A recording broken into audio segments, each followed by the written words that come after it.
Столица Республики Башкортостан вновь собрала видных деятелей науки, педагогов, а также студентов.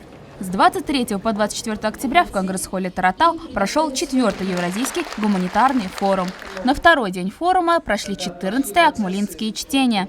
Из разных уголков страны и зарубежья съехались литературоведы, фольклористы, языковеды, историки, философы, религиоведы, а также педагоги, чтобы обсудить проблемы духовной культуры народов Евразии, изучить жизнь и деятельность известных просветителей.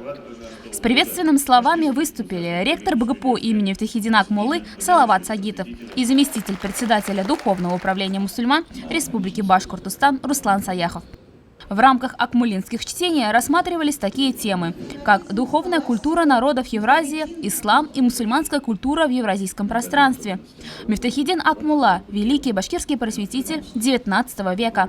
Традиции просветительства в контексте современных исследований в области тюркологии и востоковедения.